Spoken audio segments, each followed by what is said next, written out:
ಇವತ್ತಿನ ಅಭ್ಯಾಸದಲ್ಲಿ ನಾವು 5ನೆಯ ಭಾಗಕ್ಕೆ ಬಂದಿದ್ದೇವೆ.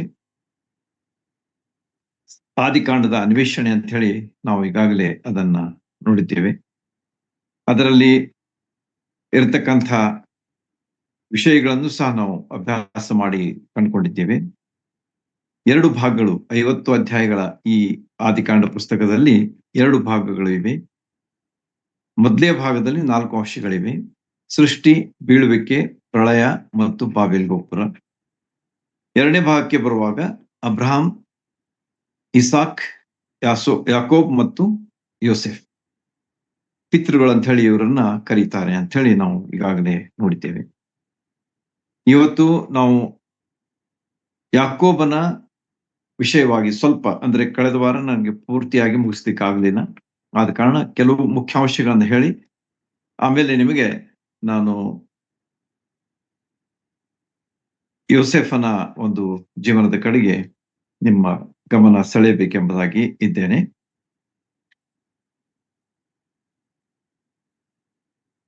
ಆದಿಕಾಂಡ ಪಿತೃಗಳಲ್ಲಿ ನಾವು ಯಾಕೋಬನ ಜೀವನವನ್ನ ಅಭ್ಯಾಸ ಮಾಡಿ ಕಂಡುಕೊಂಡಂತ ಸತ್ಯಾರ್ಥಗಳು, ಅವನು ಬಹಳ ಚಾಣಾಕ್ಷತನದಿಂದ ಅಷ್ಟೇ ಅಲ್ಲದೆ ಮೋಸದಿಂದ ಚೊಚ್ಚಲತನದ ಆಶೀರ್ವಾದವನ್ನ ತನ್ನ ಅಣ್ಣನಿಂದ ಕಸಿದುಕೊಂಡ ಅಂತ ಹೇಳ್ಬೋದು, ಪಡ್ಕೊಂಡ ಅಂತ ಹೇಳಿರ್ಬೇಕಾರ. 2ನೇ ಸಾರಿ ಅವನು ತಂದೆಗೆ ಮೋಸ ಮಾಡಿ ಚೊಚ್ಚಲತನದ ಆಶೀರ್ವಾದ, ಅವನಿಗೆ ಬರ್ತಕ್ಕಂತಹ ಆಶೀರ್ವಾದಗಳನ್ನು ಸಹ ಪಡೆದುಕೊಂಡನು. ಆದ್ರೆ ಅವನ ಜೀವನದಲ್ಲಿ ಅವುಗಳನ್ನ ಅನುಭವಿಸ್ಲಿಕ್ಕೆ ಆಗ್ಲಿಲ್ಲ. ಅವನು ಅಣ್ಣನ ಭಯದಿಂದ ಅತಿಯಾಗಿ ಪ್ರೀತಿಸುವಂತ ತಾಯಿಯನ್ನ ಬಿಟ್ಟು, ತಂದೆಯನ್ನ ಬಿಟ್ಟು ತನ್ನ ಮಾವನ ಮನೆಗೆ ಪ್ರಯಾಣ ಮಾಡ್ಬೇಕಾಗ್ತದೆ. ಪದ್ದನಾರಾಮಕ್ಕೆ 740 ಕಿಲೋಮೀಟರ್ ಪ್ರಯಾಣ ದುಸ್ತರವಾದಂತಹ ಒಂದು ವಿಷಯ ಆಗಿತ್ತು. ಆದ್ರೂ ಕೂಡ ಆತನು ಹೋಗ್ಬೇಕಾದಂತಹ ಒಂದು ಸಂದರ್ಭ ಆಯ್ತು. ಮನುಷ್ಯನ ಪ್ರಯತ್ನದಿಂದ ಆಗತಕ್ಕಂಥ ವಿಷಯಗಳನ್ನ ನಾವು ನೋಡಿದ್ದೇವೆ. ಯಾವ ರೀತಿಯಾಗಿ ಅವನು ತನ್ನ ಒಂದು ಪ್ರಯತ್ನದಿಂದ ಆಶೀರ್ವಾದ ಪಡ್ಕೊಳ್ಳಿಕ್ಕೆ ಪ್ರಯತ್ನ ಮಾಡ್ದ, ಆದ್ರೆ ಅದನ್ನು ಅನುಭವಿಸ್ಲಿಕ್ಕೆ ಆಗ್ಲಿ. ಮುಂದೆ ನಾವು ಲಾಬಾನ್, ಅಂದ್ರೆ ಅವನ ತಾಯಿಯ ಅಣ್ಣನಾದಂಥ ಲಾಬಾನ್, ರೆಬೆಕ್ಕಳ ಸಹೋದರನಾದಂಥ ಲಾಬಾನ್ನ ಮನೆಗೆ ಹೋದಾಗ ಅಲ್ಲಿ ಅವನು ರೆಬೆಕ್ಕಳನ್ನ ರಾಹೇಲಳನ್ನ ಆತನು ಪ್ರೀತಿಸಿ ಮದುವೆ ಮಾಡ್ಕೊಳ್ಬೇಕಂದಿರುವಾಗ ಲಾಬಾನನು ಅದಕ್ಕೆ ಒಪ್ಕೊಳ್ಳಿಲ್ಲ. ಮೊದಲೇದಾಗಿ ನೀನು ಹಿರಿಯಳನ್ನ ಮದುವೆ ಮಾಡಬೇಕು ಅಂತ ಹೇಳಿ ಅವನಿಗೂ ಸಹ ಅಲ್ಲಿ ಮೋಸ ಮಾಡಿ ಮೊದಲನೆಯ ಮದುವೆಯನ್ನ ಲೇಹಳ ಮಾಡ್ತಾನೆ. ಮತ್ತೆ ನೀನು ರಾಹೇಲಳ ಸಲುವಾಗಿ 7 ವರ್ಷ ಮಾಡಬೇಕು, ಆಗ ನೀನು ಆಕೆಯನ್ನು ಸಹ ನೀನು ಪಡ್ಕೊಳ್ಬಹುದು ಎಂಬುದಾಗಿ ಹೇಳಿದಂತ ವಿಷಯ ನಮ್ಮೆಲ್ಲರಿಗೆ ಗೊತ್ತಿದೆ. ಹೀಗೆ 14 ವರ್ಷ ಆತನು ರಾಹೇಲಳು ಮತ್ತು ಲಿಯಳಿಗಾಗಿ ಕಳೆದ ಲಾಬಾನ ಮನೆಯಲ್ಲಿ. ಬಹಳಷ್ಟು ಪರಿಶ್ರಮ ಮಾಡಿ ಆತನು ಕೆಲಸ ಮಾಡುತ್ತಾ ಈ ಒಂದು ವಿಷಯವನ್ನ ಆತನು ಮಾಡದ ಅಂತ ಹೇಳಿ ನಿಮ್ಮೆಲ್ಲರಿಗೆ ಗೊತ್ತಿದೆ. ಮುಂದೆ ತನಗೆ ಬೇಕಾದಂತಹ ಒಂದು ಆಸ್ತಿ ಪಾಸ್ತಿ, ಅಂದ್ರೆ ಕುರಿ ದನಗಳನ್ನ ಆತನು ಸಂಪಾದಿಸ್ಕೊಳ್ಬೇಕು. ಯಾಕಂದ್ರೆ ನಾನು ತಿರುಗಿ ಹೋಗ್ಬೇಕಾಗ್ತದೆ, ಆಗ ನಾನು ಏನೂ ಇಲ್ದವನಾಗಿರಬಾರ್ದು. ಹೆಂಡತಿ ಮಕ್ಕಳು ಆದ್ರೆ ಇನ್ಮೇಲೆ ನಾನು ಆಸ್ತಿಯನ್ನು ಸಹ ಮಾಡ್ಕೊಂಡು ಹೋಗ್ಬೇಕಂತ ಹೇಳಿ ಆತನ 6 ವರ್ಷಗಳ ಒಂದು ಸೇವೆಯನ್ನ ತನ್ನ ಮಾವನಾದಂಥ ಲಾಬಾನನ ಮನೆಯಲ್ಲಿ ಮಾಡಿ ಬಹಳಷ್ಟು ಆಶೀರ್ವಾದ, ಅಂದ್ರೆ ಬಹಳಷ್ಟು ಅವನ ಪರಿಶ್ರಮಕ್ಕೆ ಅಲ್ಲಿ ಫಲ ಸಿಕ್ತು ಅಂತ ಹೇಳಿ ನಮ್ಗ ಗೊತ್ತಾಗ್ತದೆ. ಮುಂದೆ ಆತನು ತನ್ನ ಮನೆಗೆ ಹೋಗ್ಬೇಕೆನ್ನ 20 ವರ್ಷ ಆದ್ವು, ನಾನು ಹೋಗ್ಬೇಕು ಅಂತ ಹೇಳಿ ಆತನು ಹೊರಟ. ಅಣ್ಣನ ಒಂದು ಭಯ ಅವನಲ್ಲಿದೆ. ಆದ ಕಾರಣ ಅವನು ಬಹಳಷ್ಟು ಪ್ರಯತ್ನ, ಅಂದ್ರೆ ಬಹಳಷ್ಟು ಸಿದ್ಧತೆಯನ್ನ ಮಾಡ್ದ. 2 ಗುಂಪುಗಳಾಗಿ ಮಾಡಿ ಮೊದಲೇ ಗುಂಪನ್ನು ಮುಂದೆ ಕಳಿಸಿದ, 2ನೇ ಗುಂಪಿನ ಕೂಡ ತಾನಿದ್ದು ಎಲ್ಲರನ್ನು ಕಳಿಸಿದ ಮೇಲೆ ತಾನೊಬ್ಬನೇ ಅಲ್ಲಿ ಉಳಿದ ಅಂತ ಹೇಳಿ ನಿಮಗೆ ಈ 32ನೇ ಅಧ್ಯಾಯದ ಕೊನೆಯ ಭಾಗದಲ್ಲಿ ನಮಗ ಕಂಡು ಬರ್ತದೆ. ಈ ರೀತಿಯಾಗಿ ಯಾಕೋಬನ ಜೀವನದಲ್ಲಿ ಬಹಳಷ್ಟು ತನ್ನ ಪ್ರಯತ್ನದಿಂದ ಆಶೀರ್ವಾದ ಪಡ್ಕೊಳ್ಳಿಕ್ಕೆ ಪ್ರಯತ್ನ ಮಾಡ್ದ. ತನ್ನ ಸ್ವಂತ ಪ್ರಯತ್ನದಿಂದ, ಚಾಣಾಕ್ಷತನದಿಂದ, ಮೋಸದಿಂದ, ಆದ್ರೆ ಅದಕ್ಕೆ ಫಲ ಸಿಗ್ಲಿಲ್ಲ. ಆದ್ರೆ ದೇವರು ಅವನನ್ನು ಆಶೀರ್ವದಿಸೋದಕ್ಕಾಗಿ ಕಾಯ್ದುಕೊಂಡಿದ್ದ. God waited to bless him 20 years, 20 ವರ್ಷಗಳವರೆಗೆ ದೇವರು ಕಾಯ್ದ ನಿನ್ನನ್ನು ಆಶೀರ್ವದಿಸ್ಬೇಕು. ಯಾಕಂದ್ರೆ ದೇವರ ಯೋಜನೆನೇ ಹಾಗಿತ್ತು. ಅಬ್ರಾಹ್ಮನು, ಅವನ ಮೂಲಕ ಇಸಾಕ, ಇಸಾಕನ ಮೂಲಕ ಯಾಕೋಬ, ಇವರ ಮೂಲಕ ನಾನು ದೊಡ್ಡ ಸಂತಾನವನ್ನ ಮಾಡಿ ನಿಮ್ಮನ್ನ ಆಶೀರ್ವದಿಸ್ತೇನೆ ಎಂಬುದಾಗಿ ದೇವರು ಅಬ್ರಾಹ್ಮನಿಗೆ ಕೊಟ್ಟಂತಹ ವಾಗ್ದಾನವನ್ನ ನೆರವೇರಿಸಬೇಕಾಗಿತ್ತು. ಆದ ಕಾರಣ ಯಾಕೋಬನನ್ನ ಆಶೀರ್ವದಿಸುವುದಕ್ಕಾಗಿ ದೇವರು ಕಾದುಕೊಂಡಿದ್ದ ಅಂತ ಹೇಳಿ ನಿಮ್ಮೆಲ್ಲರಿಗೆ ಗೊತ್ತಿದೆ. ಹೀಗಿರುವಾಗ ಈಗ ಸಂದರ್ಭ ಬರ್ತದೆ. ಯಾಕೋಬನು ತನ್ನ ಮನೆಯ ಹಾದಿಯಲ್ಲಿ ಹೋಗ್ತಿರುವಾಗ ರಸ್ತೆಯಲ್ಲಿ ಅವನಿಗೆ ಒಂದು ಹೊಳೆ ದಾಟಬೇಕಾಗ್ತದೆ.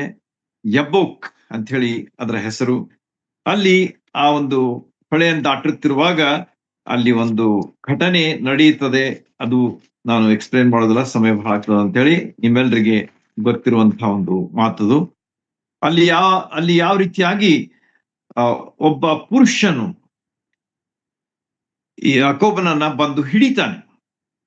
ಅಲ್ಲಿ ನಮಗೆ 24ನೇ ವರ್ಷದಲ್ಲಿ ನೋಡ್ರಿ, 32-24 ಯಾರೋ ಒಬ್ಬ ಪುರುಷನು ಬೆಳಗಾಗುವ ತನಕ ಅವನ ಸಂಗಡ ಹೋರಾಡಿದನು ಅಂತ ಹೇಳಿ ಹೇಳಲ್ಪಟ್ಟಿದೆ. ಈ ಪುರುಷನು ತಾನು ಗೆಲ್ಲದೆ ಇರುವುದನ್ನು ಕಂಡು ಯಾಕೋಬನ ತೊಡೆಯ ಕೀಲನ್ನು ಮುಟ್ಟಿದ್ದರಿಂದ ಯಾಕೋಬನು ಅವನ ಸಂಗಡ ಹೋರಾಡುತ್ತಿರುವಾಗಲೇ ಅವನ ತೊಡೆಯ ಕೀಲು ತಪ್ಪಿತು ಅಂತ ಹೇಳಿ ಇಲ್ಲಿ ಬರೆಯಲಾಗಿದೆ. ಹೀಗೆ ಒಬ್ಬ ಪುರುಷ, ದೇವರಿಂದ ಕಳಿಸಲ್ಪಟ್ಟಂಥವ, ಅಥವಾ ದೇವದೂತ ಅಂತ ಹೇಳ್ರಿ, ಅಥವಾ ದೇವ ಪುರುಷ ಅಂತ ಹೇಳ್ರಿ, ಅಥವಾ ಹಳೆ ಒಡಂಬಡಿಕೆಯಲ್ಲಿ ಯೇಸು ಸ್ವಾಮಿ ಅಂತ ಹೇಳಿ ನಾವು ನೋಡ್ತೇವೆ. ಅಲ್ಲಿ ನಾವು ಕ್ರಿಸ್ಟೋಫನಿ ಅಂತ ಹೇಳಿ ಅದರ ಬಗ್ಗೆ ನೀವು ತಿಳ್ಕೊಂಡ್ರೆ ನಿಮ್ಗೆ ಗೊತ್ತಾಗ್ತದೆ ಯಾವ ರೀತಿಯಾಗಿ ಸ್ವಾಮಿ ಹಳೆ ಒಡಂಬಡಿಕೆಯಲ್ಲಿ ನಮ್ಗೆ ಕಂಡು ಬರ್ತಾರೆ ಅಂತ ಹೇಳಿ. ಈ ರೀತಿಯಾಗಿ ಅಲ್ಲಿ ಯಾಕೋಬನನ್ನ ಆ ಪುರುಷನು ಮುಟ್ಟಿದಾಗ ಅವನು ಏನಾದ ಅಂತ ಹೇಳಿ ನಿಮ್ಗೆ ಅಲ್ಲಿ ಮುಂದೆ ಬರೆಯಲ್ಪಟ್ಟಿದೆ. ಕುಂಟಲಿಕ್ಕೆ ಪ್ರಾರಂಭಿಸಿದ ಅಂತ ಹೇಳಿ. ಆಗ ಯಾಕೋಬನು ಮಾಡಿದಂತಹ ಒಂದು ವಿಶೇಷವಾದಂತಹ ಸಂಗತಿ ಇಲ್ಲಿ ಬರೆಯಲ್ಪಟ್ಟಿದೆ.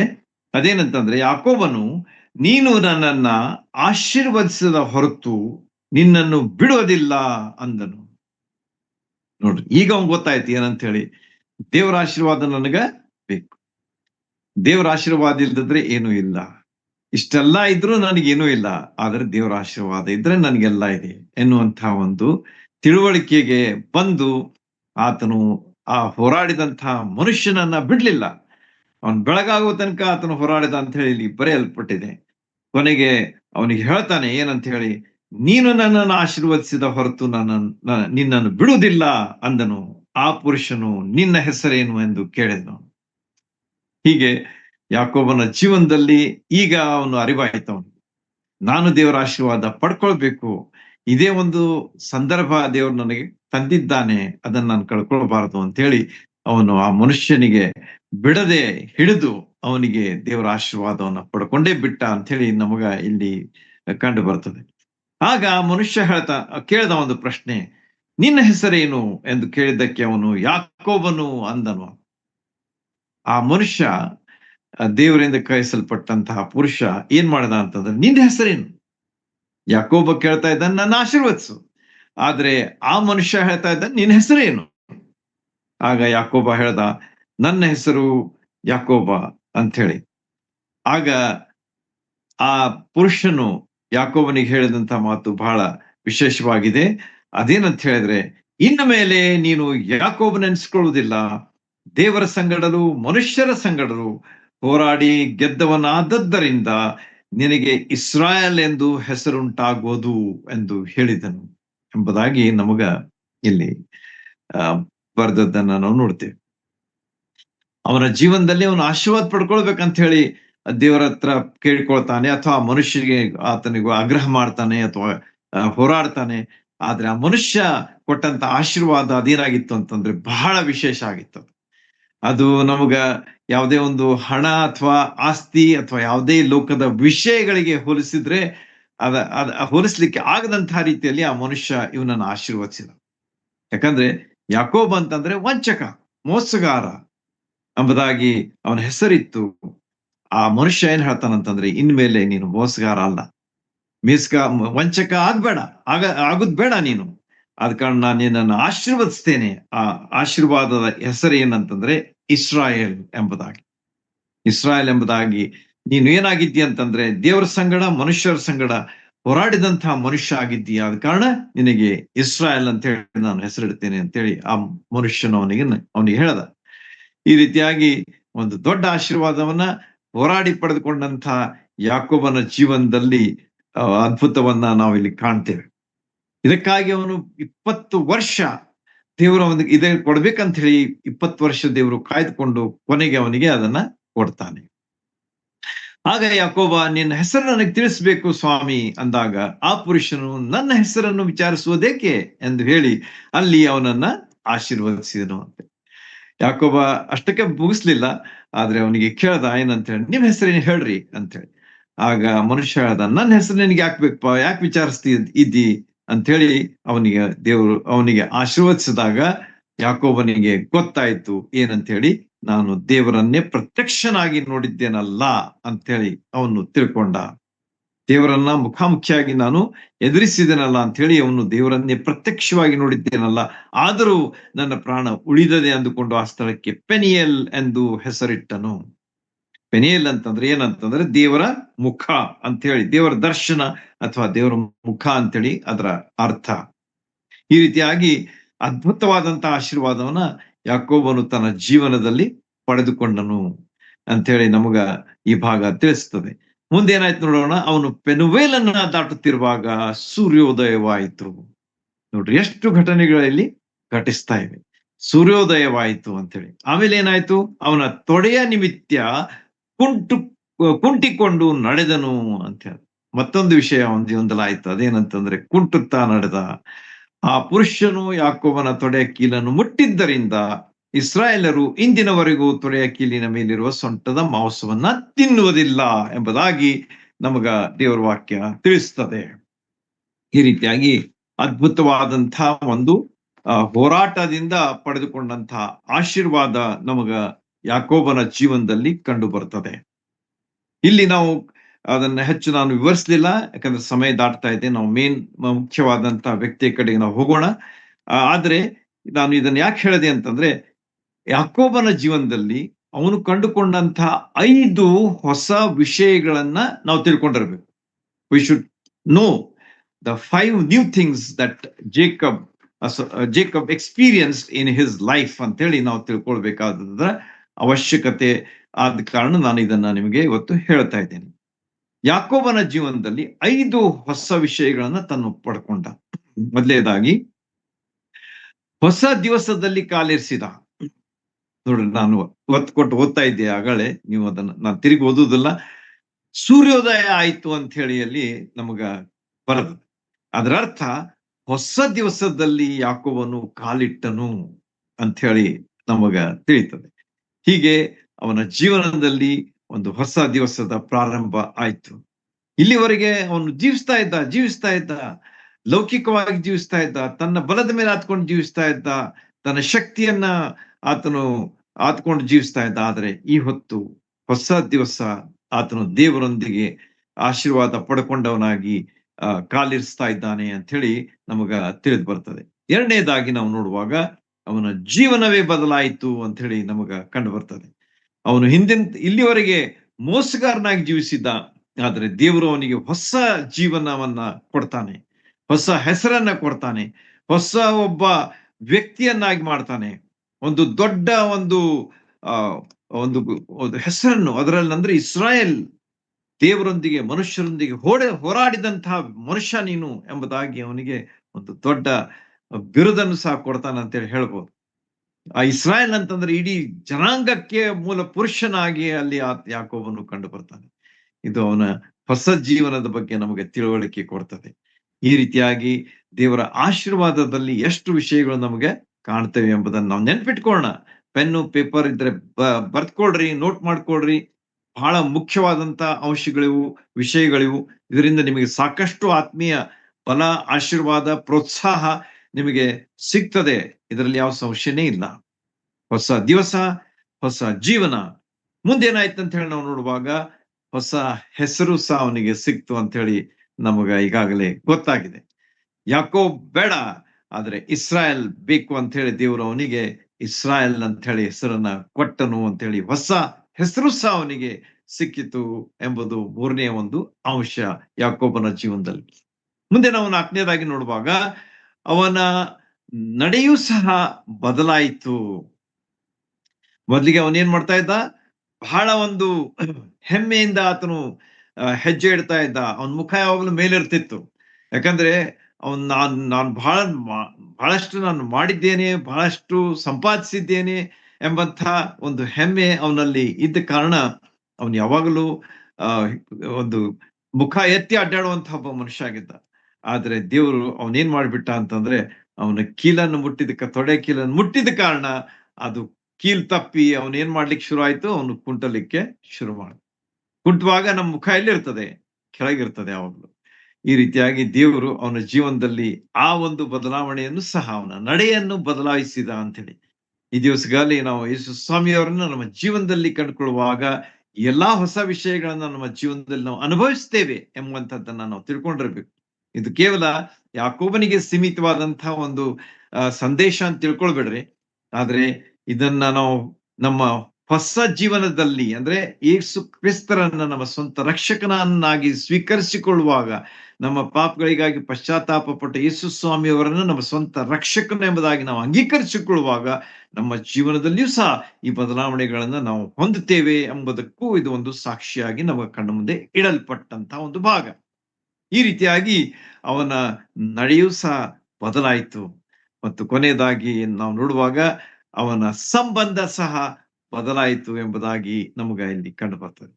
ದೇವರೊಂದಿಗೆ ಇದ್ದಂತಹ ಒಂದು ಸಂಬಂಧ ಬದಲಾಯಿತು. ಆ ಸಂಬಂಧ ಈಗೇನಾಯ್ತು ಅಂತಂದ್ರೆ ಆಳವಾದಂತಹ ಸಂಬಂಧ ಆಯ್ತು. ಇಷ್ಟು ದಿವಸ ಅದು ಸೂಪರ್ಫಿಷಿಯಲ್ ಇತ್ತು. ಅಂದ್ರೆ ಏನು, ಇದ್ದ ಅಷ್ಟೇ ಆ ಹೆಸರಿಗೆ ಹೆಸರಿನ ಪೂರ್ತಿ ಅಂತ ಹೇಳ್ತಾರಲ್ಲ, ಆ ರೀತಿಯಾಗಿ ಅವನ ಒಂದು ಜೀವನ ಆಗಿತ್ತು. ಆದರೆ ಈ ಹೊತ್ತಿನಿಂದ ಮುಂದೆ ಅವನ ಒಂದು ಸಂಬಂಧವು ಸಹ ದೇವರೊಂದಿಗೆ ಗಾಢವಾಯಿತು ಅಥವಾ ಆಳವಾಯಿತು ಎಂಬುದಾಗಿ ನಮಗ ತಿಳಿದು ಬರ್ತದೆ. ಈ ರೀತಿಯಾಗಿ ನಿಜವಾದಂತಹ ಆಶೀರ್ವಾದ, ಇಸ್ರಾಯೇಲ್ ಜನಾಂಗದ ಪಿತೃ, ದೊಡ್ಡ ಮೂಲ ಪುರುಷನಾಗಿ ನಮಗೆ ಇವತ್ತು ಕಂಡು ಬರ್ತಾ ಇದ್ದಾನೆ ಯಾಕೋಬನು ಅಂತ ಹೇಳಿ ಇಲ್ಲಿ ನಮಗ ಕಂಡು ಬರ್ತದೆ. ದೇವರ ಆಶೀರ್ವಾದಗಳು ಬಹಳ ವಿಶೇಷವಾದವುಗಳು. ಯಾಕೋಬನು ಈ ರೀತಿಯಾಗಿ ಆಗ್ತದ ಅಂತ ಹೇಳಿ ತನ್ನ ಜೀವನದಲ್ಲಿ ಎಂದಿಗೂ ನೆಲೆಸಿರ್ಲಿಲ್ಲ ಅಂತ ಅನಿಸ್ತದ ನನಗೆ. He would have never thought of it even in his dreams. ಆದರೆ ದೇವರು ಅದನ್ನ ಯಥೇಚ್ಛವಾಗಿ ಅವನ ಜೀವನದಲ್ಲಿ ಕೊಟ್ಟನು ಅಂತ ಹೇಳಿ ನಮಗ ಕಂಡು ಬರ್ತದೆ. ಯಾಕಂದ್ರೆ ದೇವರ ಯೋಜನೆಗಳು ಬಹಳ ಮುಖ್ಯವಾದಂಥವುಗಳು. ಅವುಗಳನ್ನ ಆತನು ಯಾವಾಗಲೂ ನೆರವೇರಿಸುವುದಕ್ಕಾಗಿ ಯಾವ ವ್ಯಕ್ತಿಯನ್ನ ಯಾವ್ಯಾವ ರೀತಿಯಲ್ಲಿ, ಯಾವ ಸಂದರ್ಭದಲ್ಲಿ, ಯಾವ ಕಾಲದಲ್ಲಿ ಏನ್ ಮಾಡ್ಬೇಕು ಎಲ್ಲವುಗಳನ್ನ ಆತನು ಮಾಡ್ತಾ ಇರ್ತಾನೆ ಎಂಬುದಕ್ಕೆ ಯಾಕೋಬನೇ ಒಂದು ದೊಡ್ಡ ಸಾಕ್ಷಿಯಾಗಿ ಇವತ್ತು ನಮ್ಮ ಕಣ್ಣ ಮುಂದೆ ಇದ್ದಾನೆ. ಆದ ಕಾರಣ ಅವುಗಳನ್ನ, ಈ ಆಶೀರ್ವಾದವನ್ನ ನಾವು ಯಾವಾಗಲೂ ನಮ್ಮ ಜೀವನದಲ್ಲಿ ನಾವು ಅನುಭವಿಸೋಣ. ನಾವು ರಕ್ಷಣೆಯನ್ನ ಹೊಂದಿ ಹೊಸ ಜೀವನದಲ್ಲಿ ನಮ್ಮ ಕಾಲಿರಿಸಿ, ನಾವು ಹೊಸ ದಿವಸ, ಹೊಸ ಜೀವನ ಬದಲಾಯಿತು, ಹೊಸ ಹೆಸರು ಆಯ್ತು, ನಡೆಯು ಬದಲಾಯಿತು, ಹಳೆದೆಲ್ಲ ಹೋಯ್ತು, ಎಲ್ಲ ಹೊಸದಾಯ್ತು ಅಂತ ಹೇಳಿ ನಮಗೆ 2 ಕೊರಿಂಥ 5:17 ನಾವು ನೋಡ್ತೇವೆ. ಆ ರೀತಿಯಾಗಿ ದೇವರೊಂದಿಗೆ ಸಂಬಂಧ ಸಹ, ಆಳವಾದಂತಹ ಸಂಬಂಧ ನಮ್ದಾಗಿರ್ಬೇಕು. ಇದು ಒಂದು ರಕ್ಷಣೆಯ ಹೊಂದಿದಂತ ವ್ಯಕ್ತಿಯ ಆ ಜೀವನದ ಒಂದು ಚಿತ್ರವನ್ನ ನಾವು ಯಾಕೋಬನಲ್ಲಿ ಕಂಡುಕೊಳ್ತೇವೆ. ಈ ರೀತಿಯಾಗಿ ಯಾಕೋಬನ ಜೀವನದಲ್ಲಿರ್ತಕ್ಕಂಥ ಈ 5 ಹೊಸ ಅಂಶಗಳನ್ನ ನೀವು ನೆನಪಿಟ್ಟುಕೊಂಡು ನಮ್ಮ ಜೀವನದಲ್ಲಿ ಸಹ ದೇವರು ಅವುಗಳನ್ನ ಕೊಡ್ತಾನೆ, ಅವುಗಳನ್ನ ಅನುಭವಿಸ್ತಾ ನಾವು ಹೋಗ್ಬೇಕಾಗಿದ್ದು ನಮ್ಮ ಕರ್ತವ್ಯ. ದೇವ್ರು ಮಾಡ್ತಾನೆ, ಆದ್ರೆ ನಾವು ಮಾಡ್ಬೇಕಾದದ್ದು ಅವಶ್ಯ. ಯಾವ ರೀತಿಯಾಗಿ ಯಾಕೋಬನು ಹೋರಾಟ ಮಾಡಿ ಅದನ್ನ ಪಡ್ಕೊಂಡ, ಅದೇ ರೀತಿಯಾಗಿ ನಾವು ಸಹ ನಮ್ಮ ಜೀವನದಲ್ಲಿ ಯಾವ ಹೋರಾಟ ನಮ್ಮದಿದ್ದೇ ಇರ್ತದೆ. ಯಾಕಂದ್ರೆ ಸೈತಾನನೊಂದಿಗೆ ನಾವು ಹೋರಾಡಬೇಕಾಗ್ತದೆ. ಆದ ಕಾರಣ ನಮ್ಮ ಜೀವನದಲ್ಲಿ ನಾವು ಈ ಒಂದು ಹೋರಾಟವನ್ನ ಮುಂದುವರಿಸೋಣ ಮತ್ತು ಈ ಒಂದು ಹೊಸ ಜೀವನದ ಒಂದು ಆನಂದವನ್ನ ನಮ್ಮ ಜೀವನದಲ್ಲಿ ಅನುಭವಿಸುತ್ತಾ ಆಳವಾದಂತಹ ದೇವರೊಂದಿಗಿನ ಸಂಬಂಧವನ್ನ ಮುಂದುವರಿಸಿಕೊಂಡು ನಾವು ಹೋಗೋಣ. ಈಗ ಆದಿಕಾಂಡದ 2ನೇ ಭಾಗದಲ್ಲಿ ಬರ್ತಕ್ಕಂಥ 4ನೇ ಪಿತೃ, ಆತನು ಸೆಕೆಂಡ್ ಜನರೇಷನ್ಗೆ ಸಂಬಂಧಿಸಿದವನು ಅಂತ ನಾನು ನಿಮ್ಗೆ ಹೇಳಿದ್ದೇನೆ. ಮೊದಲೇ ಜನರೇಷನ್ಗೆ 3 ಜನ ಬಂದ್ರು, ಅಬ್ರಹಾಂ, ಇಸಾಕ್, ಯಾಕೋಬ್. ಈಗ ಯಾಕೋಬನ ಮಗ ಅಂದ್ರೆ ನೆಕ್ಸ್ಟ್ ಜನರೇಷನ್ ಅಲ್ಲಿದ್ದಂತಹ ವ್ಯಕ್ತಿ ಯಾರಂತಂದ್ರೆ ಯೋಸೇಫ. ನಾನು ಅವನ ಬಗ್ಗೆ ಅನೇಕ ವಿಷಯಗಳನ್ನ ನಿಮ್ಗ ತಿಳಿಸಿದ್ದೇನೆ.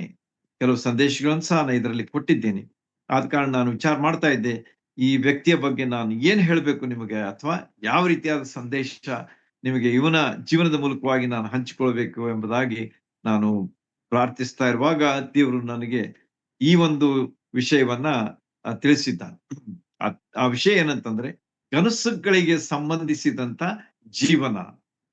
ಯಾ ಯೋಸೇಫನ ಕನಸಿಗೆ ಸಂಬಂಧಿಸಿದಂತ ಜೀವನ. ಅವನ ಇತರ ವಿಷಯಗಳನ್ನ ನಾವು ಈಗಾಗಲೇ ಅಭ್ಯಾಸ ಮಾಡಿದ್ದೇವೆ. ಬಹಳಷ್ಟು ಸುಂದರವಾದಂತ, ಅದ್ಭುತವಾದಂತಹ ಜೀವನ ಯೋಸೇಫಂದಾಗಿತ್ತು. ಅದರ ಬಗ್ಗೆ ನಾವು ಕೇಳಿದ್ದೇವೆ. ಆದ್ರೆ ಇವತ್ತು ನಾವು ಸೀಮಿತವಾಗಿ ಅಭ್ಯಾಸ ಮಾಡ್ಲಿಕ್ಕಿರುವಂತಹ ಒಂದು ಭಾಗ ಅಥವಾ ಒಂದು ವಿಷಯ ಏನಾಗಿದೆ ಅಂತಂದ್ರೆ, ಕನಸುಗಳಿಗೆ ಸಂಬಂಧಿಸಿದಂತ ಯೋಸೇಫನ ಜೀವನ. ಯಾಕಂದ್ರೆ ಯೋಸೇಫನಿಗೆ ಎಷ್ಟೋ ಸಲ ಒಂದು ಒಂದು ಟೈಟಲ್ ಸಹ ಇದೆ ಅಥವಾ ಅವನಿಗೆ ಈ ರೀತಿಯಾಗಿ ಕರೀತಾರೆ. ಏನಂತ ಹೇಳಿ, ಹಿ ವಾಸ್ ಎ ಡ್ರೀಮರ್ ಅಂತ ಹೇಳಿ. ಡ್ರೀಮರ್ ಅಂತಂದ್ರೆ ಕನಸುಗಾರ. ಕನಸನ್ನ ಕಾಣುವಂತಹ ಒಬ್ಬ ವ್ಯಕ್ತಿ ಯಾರಾಗಿದ್ರು ಅಂತಂದ್ರೆ ಯೋಸೇಫನಾಗಿದ್ದನು ಅಂತ ಹೇಳಿ ಅವನ ಬಗ್ಗೆ ನಾವು ಅನೇಕ ಟೈಟಲ್ಸ್ ಗಳನ್ನ ಅವನ ಬಗ್ಗೆ ನೋಡ್ತೇವೆ, ಅವನ ಬಗ್ಗೆ ಅಭ್ಯಾಸ ಮಾಡುವಾಗ. ಆದ್ರೆ ಅವನು ಬಹಳ ಮುಖ್ಯವಾದಂತಹ ವ್ಯಕ್ತಿ ಅಂತ ಹೇಳಿ ನಮಗ ಕಂಡು ಬರ್ತದೆ. ಯಾಕಂದ್ರೆ ನೀವು ಈ 50 ಅಧ್ಯಾಯಗಳಲ್ಲಿ ಯೋಸೇಫನ ವಿಷಯವಾಗಿ ಬರೆದಂತಹ ಅಧ್ಯಾಯಗಳು ಎಷ್ಟು ಅಂತ ಹೇಳಿ ನೀವು ಲೆಕ್ಕ ಮಾಡಿ ನೋಡಿದ್ರೆ, ಫ್ರಮ್ 37 ಆನ್ವರ್ಡ್ಸ್ ಟು 50 ಅಂತಂದ್ರೆ ಆಲ್ಮೋಸ್ಟ್ 13 ಚಾಪ್ಟರ್ಸ್ ಔಟ್ ಆಫ್ 50 ಅಂತಂದ್ರೆ 25%, 12 ಸೊ 12.5 ಚಾಪ್ಟರ್ಸ್ ಅಂತಂದ್ರೆ more than 25% of the contents are from the life of Joseph ಅಂತ ಹೇಳಿ ನಮಗ ಇಲ್ಲಿ ಕಂಡು ಬರ್ತದೆ. ಅಂದ್ರೆ ಎಷ್ಟು ಮುಖ್ಯ ವ್ಯಕ್ತಿ ಯೋಸೇಫ ಅಂತ ಹೇಳಿ ನಮಗ ಅವನ ವಿಷಯವಾಗಿ ಇಲ್ಲಿ ಕಾಣ್ತೀವಿ.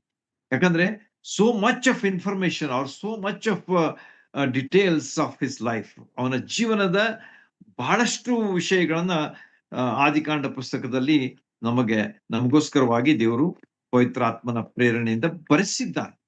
ಆದ ಕಾರಣ ಈ ವ್ಯಕ್ತಿಯ ವಿಷಯವಾಗಿ ನಾವು ಸೀಮಿತವಾದ ಅಭ್ಯಾಸ ಅಷ್ಟೇ ಮಾಡೋಣ. ಹೆಚ್ಚಿನ ಡಿಟೇಲ್ಸ್ ನಾನು ಹೇಳಲಿಕ್ಕೆ ಮನಸ್ಸು ಮಾಡೋದಿಲ್ಲ. ಕನಸುಗಳ ವ್ಯಕ್ತಿ ಆಗಿದ್ದ ಕನಸುಗಾರ ಅಂತ ಹೇಳಿ ನಾವು ಹೇಳ್ಬೋದು, ಡ್ರೀಮರ್ ಅಂತ ಹೇಳಿ. ಓಕೆ, ಈಗ ಅವನ ವಿಷಯವಾಗಿ ನಾವು ನೋಡುವಾಗ ಅವನಿಗೆ 2 ಕನಸುಗಳು ಬೀಳ್ತವೆ. ಈಗಾಗಲೇ ಸಹೋದರು ಓದಿದ್ರು, ಸಹೋದರ ಜಯರಾಜ್ ಅವರು. 2 ಕನಸುಗಳು ಅವನಿಗೆ ಬೀಳ್ತವೆ. ಆಮೇಲೆ 2 ಕನಸುಗಳು ಪಾನಗಾರ ಮತ್ತು ಭಕ್ಷಕಾರ ಇವರಿಗೆ ಬೀಳ್ತವೆ.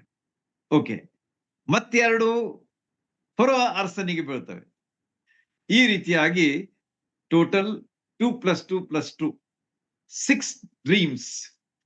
ಯೋಸೇಫನ 2, ಪಾನಗಾರ ಭಕ್ಷ್ಯಗಾರ 2, ಫರೋಹ 2, ಈ ರೀತಿಯಾಗಿ 6 ಕನಸುಗಳ ವಿಷಯ ನಮಗ ಯೋಸೇಫನ ಸಂಬಂಧದಲ್ಲಿ ನಮಗ ಕಾಣ್ತವೆ. ಹೀಗೆ ಈ ಈ ಒಂದು ಅಭ್ಯಾಸವನ್ನ ನಾವು ಕ್ಲುಪ್ತವಾಗಿ ಸಮಯಕ್ಕನುಸಾರವಾಗಿ ನಾವು ಮಾಡೋಣ. 2 ಕನಸುಗಳು ಅವು ಏನಾಗಿವೆ ಅಂತ ಹೇಳಿ ನಾವು ನೋಡುವಾಗ, ಅವನು ಚಿಕ್ಕವನಿರುವಾಗ ಅಂದ್ರೆ ಈ ವಾಸ್ ಜಸ್ಟ್ ಯಂಗ್ ಮ್ಯಾನ್, ಬಹಳಷ್ಟು ಅಂದ್ರೆ ವಯಸ್ಸಾಗಿರ್ಲಿಲ್ಲ ಅವನ್ಗೆ, ಮೇ ಬಿ ಅರೌಂಡ್ 17 ಇಯರ್ಸ್. ನಾವು ಆದಿಕಾಂಡ ಪುಸ್ತಕದಲ್ಲಿ ನೋಡ್ತೇವೆ ಅವನ ಬಗ್ಗೆ. ಅವನ ಅಣ್ಣ ತಮ್ಮಂದಿರು ಅವನನ್ನು ಮಾರಿದಾಗ ಅವನು 17 ವರ್ಷದವನಾಗಿದ್ದ. He was of 17 years of age. ಮುಂದೆ ಆತನು ಫರೋಹನ ಅರಮನೆಯನ್ನು ಮುಟ್ಟಿದಾಗ ಹಿ ವಾಸ್ ಆಫ್ ಏಜ್ 30. ಅಲ್ಲಿ ನೀವು ಓದ್ತೀರಿ ಆದಿಕಾಂಡ ಪುಸ್ತಕದಲ್ಲಿ 30 ವರ್ಷಗಳವನಾಗಿದ್ದ ಅಂತೇಳಿ, ಯಾವಾಗ ಅರಮನೆಯನ್ನು ಮುಟ್ಟಿದಾಗ. ಹೀಗೆ ಫ್ರಮ್ ಪಿಟ್ ಟು ಪ್ಯಾಲೇಸ್, ಆ ನೀರಿಲ್ಲದಂತಹ ಗುಂಡಿಯಿಂದ ಆತನು ಪ್ಯಾಲೇಸ್ ಅಂತಂದ್ರೆ ಅರಮನೆಗೆ ಹೋಗಿ ಮುಟ್ಬೇಕಾದ್ರೆ ಎಷ್ಟು ವರ್ಷ ಹಿಡಿದು? 17 to 30, 13 ಇಯರ್ಸ್, 13 ವರ್ಷಗಳವರೆಗೆ ಆತನು ತನ್ನ ಜೀವನದಲ್ಲಿ ಬಹಳಷ್ಟು ಕಷ್ಟಗಳನ್ನ ಅನುಭವಿಸಿದಂತ ಒಬ್ಬ ವ್ಯಕ್ತಿ ಯಾರಂತಂದ್ರೆ ಯೋಸೆಫ್. ಹೀಗೆ ಈ 2 ಕನಸುಗಳು ಅವನಿಗೆ ಬಿದ್ದು, ಅದನ್ನ ನಾನು ವಿವರಿಸುವುದಿಲ್ಲ, ನಿಮ್ಗೆ ಗೊತ್ತದೆ. ಒಂದು ಸಿವುಡಿನ ಒಂದು ಕನಸು, ಆಮೇಲೆ ನಕ್ಷತ್ರಗಳು ಮತ್ತು ಸೂರ್ಯ ಚಂದ್ರರ ವಿಷಯವಾದಂತಹ ಕನಸು ನಿಮ್ಮೆಲ್ಲರಿಗೆ ತಿಳಿದಂತ ಕನಸುಗಳಿವು. ಅವು ಯಾರಿಗ್ ಬಿದ್ವು ಅಂತಂದ್ರೆ ಯೋಸೆಫನಿಗೆ ಅವು ಬಿದ್ದಂತಹ ಕನಸುಗಳಾಗಿತ್ತು. ಹೀಗೆ ಈ ಕನಸುಗಳನ್ನ ಆತನು ಕಂಡು ಅದನ್ನ ಹೋಗಿ ತನ್ನ ಅಣ್ಣ ತಮ್ಮಂದಿರಿಗೆ ತಂದೆ ತಾಯಿಗಳಿಗೆ ಹೇಳ್ಬಿಡ್ತಾನೆ. ಯಾಕಂದ್ರೆ ಅವನು ಇಷ್ಟು ಇನ್ನೋಸೆಂಟ್ ಇದ್ದಲ್ಲ, ಅಂದ್ರೆ ಬಹಳಷ್ಟು ಆತನು ಅಂದ್ರೆ ಅವನ ಮನಸ್ಸಿನಲ್ಲಿ ಕಪಟ ಇರಲಿಲ್ಲ. He was a very innocent person ಅಂತ ಹೇಳಿ ಅವನ ಬಗ್ಗೆ ನಾವು ಓದ್ತೇವೆ, ನೋಡ್ತೇವೆ. ಆದಿಕಾಂಡ ಪುಸ್ತಕದಲ್ಲಿ 37ನೇ ಅಧ್ಯಾಯದಿಂದ ಮುಂದೆ ನೋಡುವಾಗ ಹೀಗೆ ಅವನ ಜೀವನದಲ್ಲಿ ಬಿದ್ದಂತಹ ಕನಸುಗಳನ್ನು ಹೋಗಿ ಹೇಳಿಬಿಟ್ಟ. ಸೊ ಅವನ ಕನಸುಗಳಿಂದ ಅದರ ಪರಿಣಾಮ ಏನಾಯ್ತು ಅಂತಂದ್ರೆ ಅವನ ಅಣ್ಣ ಅಣ್ಣಂದಿರು ಅವನನ್ನ ದ್ವೇಷಿಸ್ಲಿಕ್ಕೆ ಪ್ರಯತ್ನ ಮಾಡಿದ್ರು. ನೋಡ್ರಿ ಎಷ್ಟು ವಿಚಿತ್ರ ಅನಿಸ್ತದಲ್ಲ ನಮಗೆ. He got dreams and because of the dreams he was hated. ಅಂದ್ರೆ ಈ ಕನಸುಗಳ ಒಂದು ಪರಿಣಾಮ ಏನಾಯ್ತು ಅಂತಂದ್ರೆ ಹೊಟ್ಟೆ ಕಿಚ್ಚು ಮಾಡಿದ್ರು, ದ್ವೇಷಿಸಿದ್ರು. ಆಮೇಲೆ ಅವನ ತಂದೆಯೂ ಸಹ ಅಂತಾನೆ, ಏನ್ಪಾ ನಾನು ನಿನ್ನ ತಾಯಿಯೂ ಕೂಡ ಅಡ್ಡು ಬೀಳ್ಬೇಕೇನು ಅಂತ ಹೇಳಿ ಅವನು ಸಹ ಸ್ವಲ್ಪ ಒಂದು ಅಸಂತೋಷವನ್ನ ವ್ಯಕ್ತ ಮಾಡಿದ್ದನ್ನ ನೀವು ಈಗಾಗಲೇ ಓದಿದ್ದೀರಿ ಅದನ್ನ. ಈ ರೀತಿಯಾಗಿ ಯೋಸೇಫನ ಕನಸುಗಳ ಅರ್ಥ ಬಹಳ ದೊಡ್ಡದಿತ್ತು. ಆದ್ರೆ ಆ ಸಂದರ್ಭದಲ್ಲಿ ಆ ಕನಸುಗಳು ನೆರವೇರುವುದಕ್ಕಿಂತ ಮುಂಚೆ ಅವನಿಗೆ ಬಿದ್ದ ಕನಸುಗಳ ಪರಿಣಾಮ ಏನಾಯ್ತು ಅಂತಂದ್ರೆ ಈ ಸಹೋದರರಿಂದ ದ್ವೇಷ. ಅಷ್ಟೇ ಅಲ್ಲದೆ ತಂದೆ ತಾಯಿಗಳು ಸಹ ಸ್ವಲ್ಪ ಅವರು ಅಸಂತೋಷ ಪಡಬೇಕಾಯ್ತು. ಯಾಕಂದ್ರೆ ನಾವು ಕೂಡ ನಿನಗೆ ಅಡ್ಡ ಬೀಳ್ಬೇಕೇನು ಅನ್ನುವಂತ ಒಂದು ಮಾತನ್ನ ಅಲ್ಲಿ ಹೇಳಿದ ಯಾಕೋಬ ಅಂತ ಹೇಳಿ ನಿಮಗ ಕಂಡು ಬರ್ತದೆ. ಹೀಗೆ ಯೋಸೇಫನಿಗೆ ಬಿದ್ದಂತ ಕನಸುಗಳು ಏನಾಗಿದ್ವು ಅಂತಂದ್ರೆ ಅವನಿಗೆ ಬಹಳಷ್ಟು ಸಮಸ್ಯೆಗಳನ್ನ ತಂದು ಕೊಟ್ಟು ಅಂತ ಹೇಳಿ ಅವನ ಬಗ್ಗೆ ನಾವು ಕಾಣ್ತೇವೆ. ಮುಂದಿನ ಜೀವನದಲ್ಲಿ ಅವ್ರು ಬಹಳಷ್ಟು ತಿಳಿಸ್ತಿದ್ವು. ಅಫ್ಕೋರ್ಸ್ ಇಟ್ ವಾಸ್ ಮುಂದೆ ಆಗತಕ್ಕಂತ ವಿಷಯಗಳ ಬಗ್ಗೆ ಇತ್ತದು. ಅವ್ರು ಯಾವ ರೀತಿಯಾಗಿ ಅಣ್ಣ ತಮ್ಮಂದ್ರು ಅವನಿಗೆ ಅಡ್ಡ ಬಿದ್ರು ಅಂತ ಹೇಳಿ ನಿಮ್ಗೆ ಗೊತ್ತದೆ ಐಗುಪ್ತ ದೇಶಕ್ಕೆ ಹೋದ ಮೇಲೆ. ಆದ್ರೆ ಅಷ್ಟೋ ತನಕ ಅಂದ್ರೆ ಅಲ್ಲಿಯ ತನಕ 13 ವರ್ಷಗಳವರೆಗೆ ಯೋಸೇಫನು ಬಹಳಷ್ಟು ಕಷ್ಟವನ್ನ ಅನುಭವಿಸ್ಬೇಕಾಯ್ತು ಅಂತ ಹೇಳಿ ಅದು ಸಹ ನಿಮಗೆ ತಿಳಿದಂತಹ ಒಂದು ವಿಷಯ. ಹೀಗೆ ಯೋಸೇಫನ ಕನಸಿನಿಂದ ಅವನಿಗೆ ಬಹಳಷ್ಟು ಸಮಸ್ಯೆಗಳು ಎದುರಾದವು ಅಂತ ಹೇಳಿ ನಮಗ ಕಂಡು ಬರ್ತದೆ. ಅವನು ಉನ್ನತವಾದಂತಹ ಜೀವನ ಇದೆ ಅಂತ ಹೇಳಿ ಅದು ದರ್ಶಕ ಆಗಿದ್ರು ಕೂಡ, ಅಂದ್ರೆ ಅದು ದರ್ಶಿಸುತ್ತಾ ಇದ್ರು ಕೂಡ ಆ ಸಂದರ್ಭದಲ್ಲಿ ಅಂದ್ರೆ ಆ ಕಾಲದಲ್ಲಿ ಅವನಿಗೆ ಬಹಳಷ್ಟು ಸಮಸ್ಯೆಗಳನ್ನು ಅವನು ಎದುರಿಸಬೇಕಾಯ್ತು ಅಂತ ಹೇಳಿ ಅವನ ಕನಸಿನ ವಿಷಯವಾಗಿ ನಾವು ಕಾಣ್ತೇವೆ. ಓಕೆ, 2ನೇ ಕನಸಿನ ಬಳಿಗೆ ಬರೋಣ. ಅಲ್ಲಿ ಏನಾದೆ ಅಂತ ಹೇಳಿ ನಾವು ನೋಡ್ಲಿಕ್ಕೆ ಪ್ರಯತ್ನ ಮಾಡೋಣ. ಅಲ್ಲಿ ಈ ಒಂದು ಕನಸನ್ನ ಅವನು ಸೆರೆಮನೆಯಲ್ಲಿರುವಾಗ ಪಾನದಾಯಕ ಮತ್ತು ಭಕ್ಷ್ಯಕಾರನ ಕನಸುಗಳು ಅವನಿಗೆ ಅವ್ರು ಬಂದವನಿಗೆ ಹೇಳಿದ್ರು. ಅಂದ್ರೆ ಮಧ್ಯದಲ್ಲಿ ಏನಾಯ್ತಲ್ಲ ನಿಮ್ಗೆ ಗೊತ್ತದೆ, ನಾನು ರಿಪೀಟ್ ಮಾಡೋದಿಲ್ಲ. ಯಾವ ರೀತಿಯಾಗಿ ಅವನನ್ನ ನೀರಿಲ್ದ ಗುಂಡಿಯಲ್ಲಿ ಹಾಕಿದ್ರು, ಆಮೇಲೆ ಅವನನ್ನ ಮಿದ್ಯಾನರಿಗೆ ಮಾರಿದ್ರು, ಮಿದ್ಯಾನರು ಹೋಗಿ ಪೋಟಿಫರ್ನಿಗೆ ಮಾರಿದ, ಪೋಟಿಫರ್ನ ಮನೆಯಲ್ಲಿ ಏನಾಯ್ತು, ಅವನು ಹೋಗಿ ಸೆರೆಮನೆಯೊಳಗೆ ಹಾಕಿದ. ಸೆರೆಮನೆಯೊಳಗಿದ್ದಾಗ ದೇವರು ಯೋಸೇಫನ ಕೂಡ ಇದ್ದದ್ರಿಂದ ದೇವರು ಅಲ್ಲಿಯೂ ಸಹ ಅವನಿಗೆ ಮೇಲನ್ನು ಉಂಟು ಮಾಡದ ಅಂತ ಹೇಳಿ ನಮಗ ಅಲ್ಲಿ ತಿಳಿದು ಬರ್ತದೆ. ಆಗ ಪಾನದಾಯಕ ಮತ್ತು ಈ ಭಕ್ಷ್ಯಕಾರ ಏನೋ ಮುಖ ಒಂದು ಸಿಂಡರ್ಸ್ಕೊಂಡು ಅಥವಾ ಬಹಳಷ್ಟು ಚಿಂತೆಯಿಂದ ಅವರು ಕೂಡಿರುವಾಗ ಯೋಸೇಫ ಅವ್ರನ್ನ ನೋಡಿ ಕೇಳ್ತಾನೆ, ಯಾಕಪ್ಪ ಏನ್ ಹಂತದಿಂದ ತೊಂದರೆಯಲ್ಲಿದ್ದೀರಿ ನೀವು ಅಂತ ಕೇಳುವಾಗ ಅವ್ರು ಹೇಳ್ತಾರೆ, ಇಲ್ರಿ ನಮ್ಗೆ ಹಿಂಗ್ ಕನಸು ಬಿದ್ದು ಅದಕ್ಕೆ ನಮ್ಗೆ ಅದರ ಅರ್ಥ ಏನು ಗೊತ್ತಾಗ್ತಾ ಇಲ್ಲ ಅಂತ ಹೇಳಿ. ಆಗ ಯೂಸೆಫ್ ಹೇಳ್ದ, ಓಕೆ ಹೇಳ್ರಿ ನೋಡೋಣ ಏನಂತ ಹೇಳಿ ಅಂತ ಕೇಳಿ ಅವರಿಗೆ ಉತ್ತರ ಕೊಟ್ಟ. ಮತ್ತು ಅದೇ ರೀತಿ ಈಗಾಗಲೇ ಸಹೋದರು ಓದಿದ್ರ ಅದನ್ನ ಸುಂದರವಾಗಿ ಸ್ಪಷ್ಟವಾಗಿ. ಆದ ಕಾರಣ ನಾನು ಅದನ್ನು ತಿರುಗಿ ಓದುವುದಿಲ್ಲ. ಹೀಗೆ ಅಲ್ಲಿ ಆ ಪಾನಗಾರನ ಮತ್ತು ಭಕ್ಷ್ಯಕಾರನ ಕನಸಿನ ಅರ್ಥವನ್ನ ಯೋಸೆಫನು ಹೇಳಿದ. ಮತ್ತು ಅದೇ ರೀತಿಯಾಗಿ 3 ದಿವಸಗಳಲ್ಲಿ ಪಾನದಾಯಕನಿಗೆ ತಿರುಗಿ ಅವನ ಕೆಲಸ ಸಿಕ್ತು ಮತ್ತು ಭಕ್ಷ್ಯಕಾರನಿಗೆ ಅವನ ಕೆಲಸ ಹೋಯ್ತು. ಅಷ್ಟೇ ಅಲ್ಲ, ಅವನ ಪ್ರಾಣವೂ ಸಹ ಹೋಯ್ತು ಅಂತೇಳಿ ನಮಗ ಆ ಭಾಗ ತಿಳಿಸ್ತದೆ. ಆಗ ಯೋಸೇಫ ಒಂದು ಮಾತು ಹೇಳ್ತಾನೆ, ಪಾನದಾಯಕನಿಗೆ, ಬಟ್ಲರ್ ಅಂತ ಹೇಳಿ ಇಂಗ್ಲಿಷ್ ನಲ್ಲಿ ಹೇಳ್ತಾರೆ. ಆ ಒಬ್ಬ ಬಟ್ಲರ್‌ನಿಗೆ ಅಥವಾ ಪಾನದಾಯಕನಿಗೆ ಹೇಳಿದಂತ ಮಾತು ಬಹಳ ವಿಶೇಷವಾಗಿತ್ತು. ಯಾಕಂದ್ರೆ ಇಷ್ಟು ದಿವಸ ಮನೆಯಿಂದ ದೂರ, ತಂದೆಯಿಂದ ಪ್ರೀತಿಸುವಂತಹ ತಂದೆಯಿಂದ ದೂರ, ಅವನು ಆ, ದಾಸನಾಗಿ ಗುಲಾಮನಾಗಿ ಮಾರಲ್ಪಟ್ಟ ಇಂಥ ದುಃಖದ ಸ್ಥಿತಿಯಲ್ಲಿದ್ರು ಕೂಡ ದೇವರು ಅವನೊಂದಿಗೆ ಇದ್ದದ್ರಿಂದ ದೇವರು ಅವನನ್ನ ಮೇಲೆ ಮೇಲೆ ತರ್ತಾ ಹೋದ. ಆಗ ಯೋಸೇಫನು ಸೆರೆಯಲ್ಲಿರುವಾಗ ಒಂದು ಮಾತು ಹೇಳ್ದ. ಏನಂತ ಹೇಳಿ, ನೋಡಪ್ಪ ನನ್ನ ವಿಷಯವಾಗಿ ನೀನ್ ಸಂದರ್ಭ ಬಂದಾಗ ಹೇಳು ಅಂತ ಹೇಳಿ ಹೇಳ್ದ.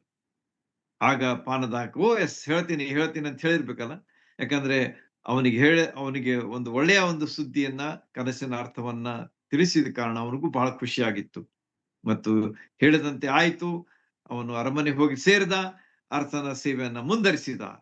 ಆದರೆ ಅವನು ಯೋಸೇಫನನ್ನ ಮರೆತು ಬಿಟ್ಟನು ಅಂತ ಹೇಳಿ ಅಲ್ಲಿ ಬರ್ದ. ಹೀಗೆ ಯೋಸೇಫನ ಜೀವನದಲ್ಲಿ ಮತ್ತೆ ನಿರಾಶೆ ಕಾದಿತ್ತು. 2 ಇಯರ್ಸ್ ನೀವು ನೋಡ್ರಲ್ಲಿ 2 ವರ್ಷಗಳವರೆಗೆ ಅವನು ಕಾಯ್ಬೇಕಾಗ್ತದೆ. ಒಂದ್ ವೇಳೆ ಹೋಗಿ ಅವನು ಅರಸನಿಗೆ ಹೇಳಿಬಿಟ್ಟಿದ್ರೆ ಏನಾಗ್ತಿತ್ತು ಗೊತ್ತಿಲ್ಲ. ಆದ್ರೆ ದೇವರು ಅದನ್ನು ತಡೆ ಹಿಡಿದ. ಪಾನದಾಯಕನ ಅದನ್ನು ಮರೆತು ಹೋಗುವಂತೆ ಮಾಡ್ದ. ಯಾಕಂದ್ರೆ ದೇವರ ಯೋಜನೆಗಳು ಸಿದ್ಧವಾಗಿದ್ದವು, ಅವುಗಳ ಪ್ರಕಾರ ಕೆಲಸ ಆಗ್ತಾ ಇತ್ತು.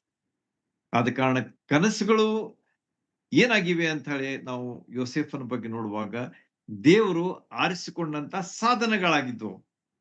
ಯಾವ ರೀತಿಯಾಗಿ ಅವನನ್ನ ಪ್ರೋತ್ಸಾಹಿಸಬೇಕು ಮತ್ತು ಯಾವ ರೀತಿಯಾಗಿ ಅವನ ಜೀವನದಲ್ಲಿ ಅವನು ಅಣ್ಣಂದಿರಿಂದ ದ್ವೇಷಿಸಲ್ಪಡಬೇಕು, ಮನೆ ಬಿಟ್ಟು ಆತನ ಹೋಗ್ಬೇಕು, ಮತ್ತು ನಾನಿದ್ದವನನ್ನು ಯಾವ ರೀತಿಯಾಗಿ ನಡೆಸ್ತೇನೆ, ಸೆರೆಮನಿಯಲ್ಲಿದ್ದಾಗ ಈ ವ್ಯಕ್ತಿಗಳಿಗೆ ಕನಸು ಬೀಳಬೇಕು ಮತ್ತು ಅವರಿಗೆ ಅವನು ಅರ್ಥ ಹೇಳಬೇಕು. ಈ ಎಲ್ಲಾ ವಿಷಯಗಳನ್ನ ದೇವರು ಯೋಜಿಸಿದ ಕಾರಣ ಅವು ಆಗ್ತಾ ಇದ್ವು ಅಂತ ಹೇಳಿ ನಮಗ ಸ್ಪಷ್ಟವಾಗಿ ಕಂಡು ಬರ್ತದೆ. ನಮಗ ಅನಿಸ್ಬಹುದು ಏನಂತ ಹೇಳಿ, ಎಷ್ಟು ಇನ್ನುವರೆಗೆ ಕಾಯ್ಬೇಕು, ಇನ್ನೂ ಎಷ್ಟು ತೊಂದರೆಗಳಾಗ್ತಾ ಇವೆ, ಎಷ್ಟು ಕಷ್ಟಗಳು ಬರ್ತಾ ಇವೆ, ಇವುಗಳನ್ನ ನಾನು ಹೇಗೆ ಸಹಿಸಲಿ ಅನ್ನುವಂತಹ ವಿಚಾರ ನಮಗೆ ಬರ್ಲಿಕ್ಕೆ ಸಾಕು. ಆದ್ರೆ ದೇವರು ತನ್ನ ಕೆಲಸವನ್ನ ಮಾಡ್ತಾ ಇರ್ತಾನೆ. Not according to our plan and time table, but according to his plan and purpose for our life.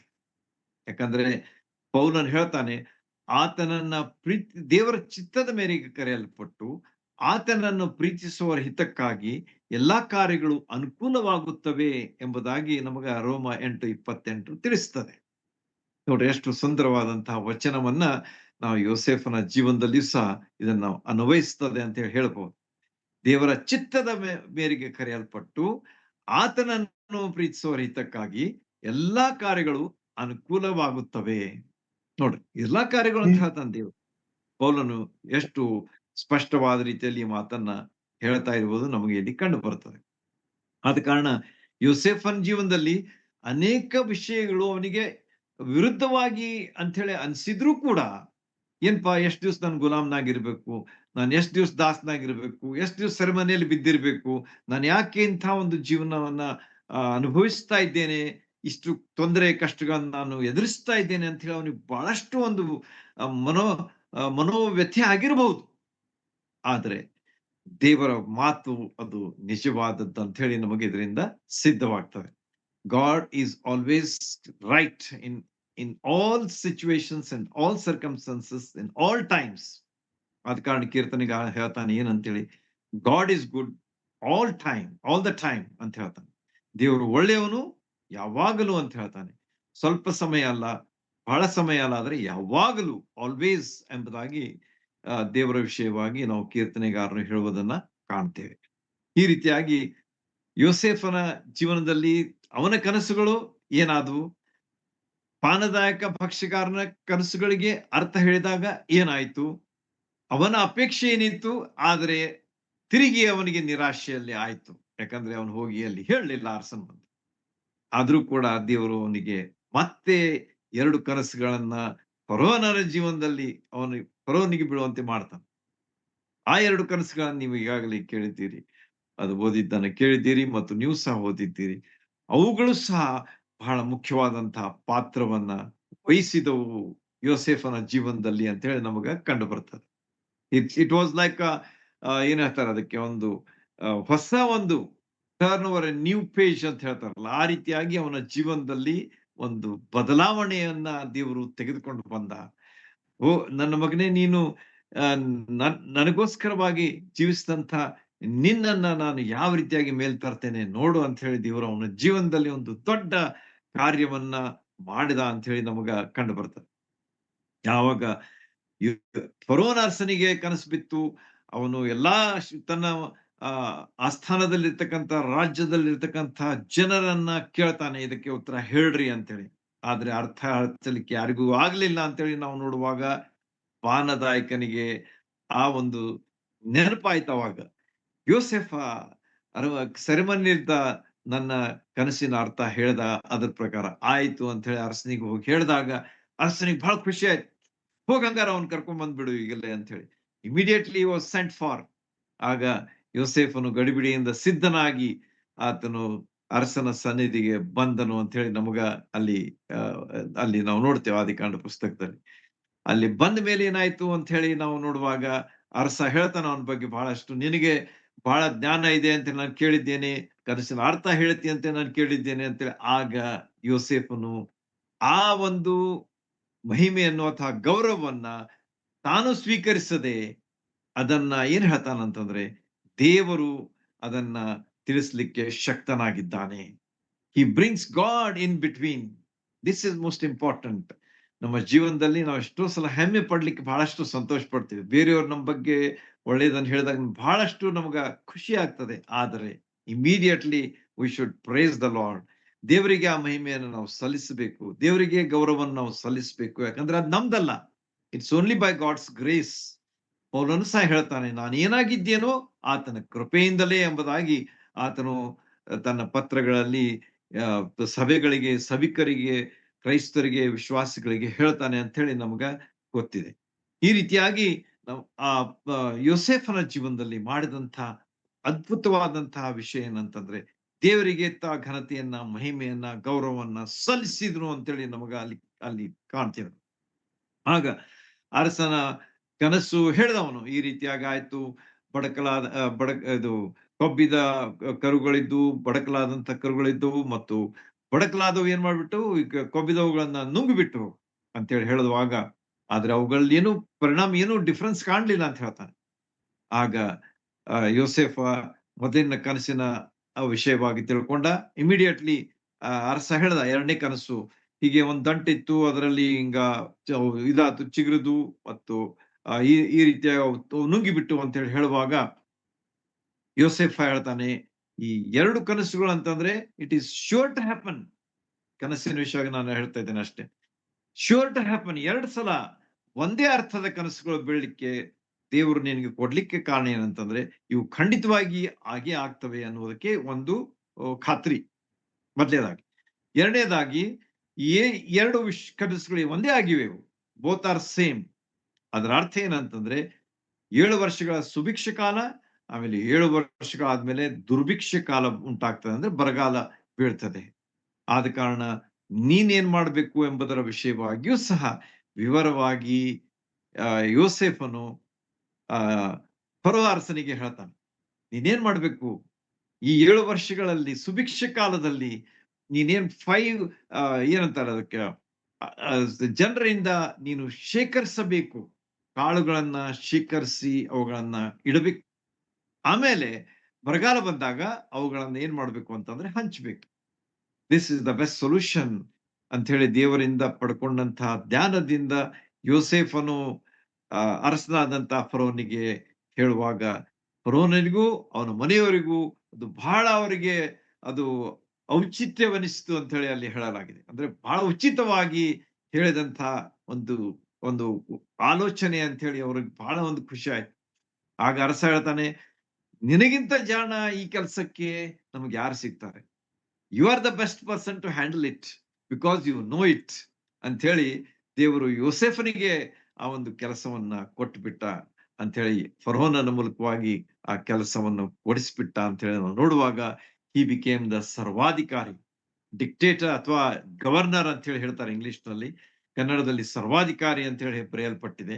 ಈ ರೀತಿಯಾಗಿ ಆತನು ಪಿಟ್ಟು ಪ್ಯಾಲೇಸ್ ಅಂತ ಹೇಳಿ ನೋಡುವಾಗ, ಅವನ ಕನಸಿನ ಒಂದು ಅರ್ಥ ಈಗ ಅದು ನೆರವೇರ್ತಾ ಇದೆ.